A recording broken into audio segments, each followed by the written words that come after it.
Ladies and gentlemen, and welcome to this edition of the Primetime Newscast in the English language on Canal, the International. Begin with our top stories.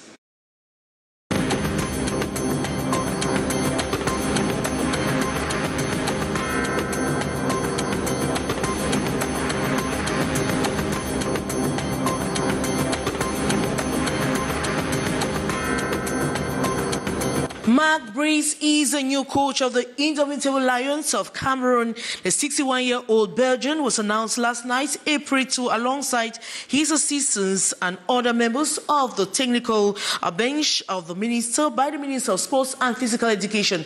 In this edition, we'll tell you more about the man, Mark Breeze, and the strong winds that blew across some parts of the Douala region seem to have also extended to the northwest region of Cameroon. At Bessom village, the tornado destroyed some houses and injured one person, but a baby was picked out of the rubble with no scratch.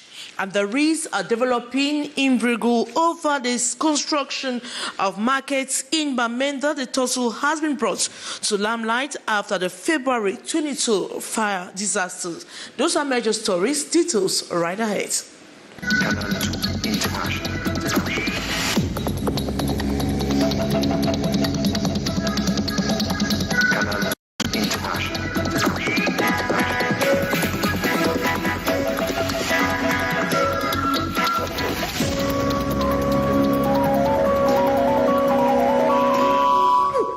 Good evening once more. Mark Breeze is the new coach of the Indomitable Lions of Cameroon. The 61-year-old Belgian was announced last night, April 2, alongside his assistant and other members of the technical bench by the Minister of Sports and Physical Education. Mwele Kombi's communique indicated the appointments were under high instructions of the head of state. A view of the new team with a reporter. 61 years old Mark Breeze is a replacement of Rigobert Song Bahanak as head coach of the Indomitable Lions. The Belgian, who has managed a number of clubs for over 20 years with unconvincing results, is surprisingly the one currently in charge of the Cameroon senior men's national team. His first international experience. He is expected in Cameroon with 2 assistant coaches. And in the communique of the Minister of Sport and Physical Education, Narcisse Mwele Kombi, are the rest of the members of the technical bench. First assistant coach, François Oman Biyek. Second assistant, Ashu Cyprien Bisson. Goalkeeper trainer, African Nations Cup gold medalist, Aliou Mboka. Fitness trainer, Manrovia Christophe. Ngachunjomo William as team doctor. The former Secretary General of FECAFOOT, Benjamin Banlock, as coordinator of national selections. Former Indomitable Lion, Danny Nunke, as team manager, while Jemenuel Esinge takes the post of team press officer.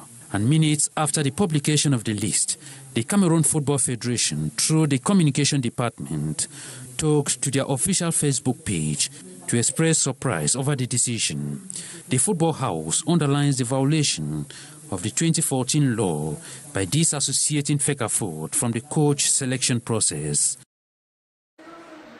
Having news of Pampa, the white smoke is finally out, and Cameroon can now boast of having named a new coach for its national football team after weeks of waiting. And in spite of the social media circulation of the names of relatively eminent trainers, Belgian-born Mark Breeze is the choice of the government, as we hear in this report by our reporter, Tarike Divan Jr. After a month-long wait, the vacuum at the helm of the technical bench of the Indomitable Lions has been filled. Belgian-born Mark Breeze has been named Cameroon's national team coach, succeeding Rigobert Song, whose expired contract was not renewed last February. Breeze's appointment was rendered public by the Ministry of Sports on Tuesday. Throughout his career, the 61-year-old has coached 15 clubs in Belgium, the Netherlands, and Saudi Arabia. Born on May 10, 1962 in Antwerp, Belgium, Marc Brice spent most of his career as a player and coach in Belgium. He began playing football as a defender in 1978 with FC Waalwijk in Belgium. His footballing career eventually spanned 20 years. Eventually, he switched over to coaching, managing mostly Division II clubs in his home country and also in Saudi Arabia. Before being handed the Cameroon job, Brice, who cannot boast of any national team coaching experience, had been unemployed since the end of his contract with Belgian club Leuven in October 2023. He subsequently signed a recent Africa Cup of Nations by Nigeria in the round of 16. He will be assisted by Francois Omanbiek, a former Cameroon forward who scored 26 international goals between 1985. Lovers across Cameroon, the appointment has sparked debate as football lovers express hopes, doubts, and expectations for the team under the new leadership. More with a student journalist on internship, Kizi Kiga. The government of Cameroon Tuesday announced it had appointed Belgian Marc Brice as the new head coach of its men's football team. The decision followed the non-renewal in February of the second-year contract for former coach Rigobert Song. In other words, Belgian-born tactician Marc Brice will henceforth pilot the coaching bench of the Indomitable Lions for the foreseeable future. His appointment has, however, some like Fiona, Renew, Boire, but we did not know Marc Brice. That is the most surprising part. The new appointment comes in a moment when there is a crisis between the Fikafoot and the sports minister. We can say that these two did not join their heads together to choose a coach. Now we can say that for about 10 years now in Cameroon. For most football observers, we cannot be surprised because Hugo Bruce came in 2016. We were taken by surprise. Even Rigobert Song. For some years now, the authorities have been doing that. So we should respect that because their results will credit them. The coach does not know anything about African football, but he is from a football club with much experience in Europe. So we hope he will apply his training here to yield better results here in Cameroon. Ici au Cameroun. Notwithstanding, though the appointment has come a big surprise, seem to have extended to the northwest region of Cameroon. At Betsom village, the tornado destroyed some houses and injured one person, but a baby was picked out of the rubble with no scratch. More in the following story. At least one person has been injured and enormous material damage in Betsom village in Batibo subdivision in the northwest region after recent torrential rains. This handicapped man was discovered helpless by neighbors after a tornado pulled down the roof of his house, squeezing him in his motionless position.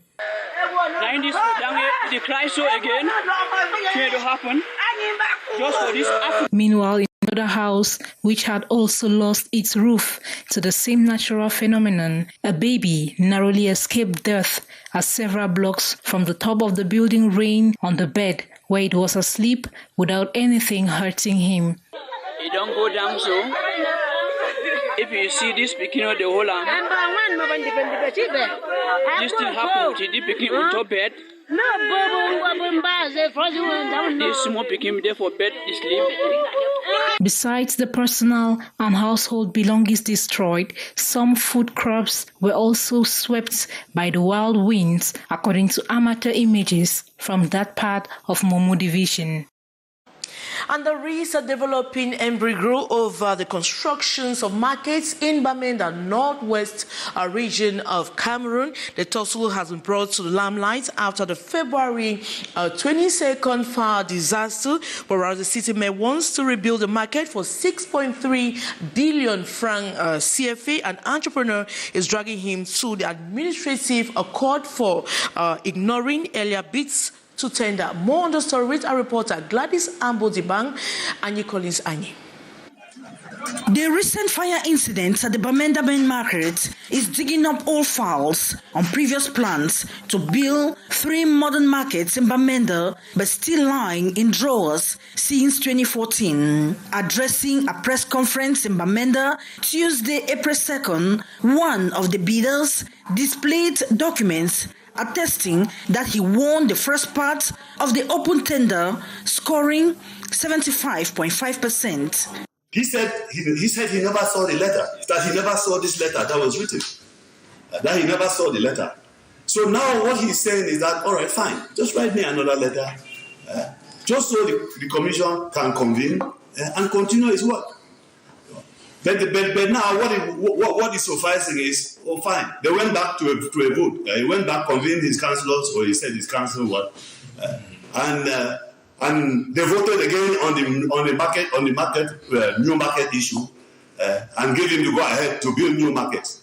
The same councillors that voted, him included, when he was councillor for the PPP when Dumu was in. He wonders why the city mayor is preparing to rebuild one market at 6.3 billion francs CFA, whereas Cameroon Development Investment Group is prepared to build the Ntarinkun, Food and Quen markets at 2.5 billion CFA francs on a build, operate and transfer basis.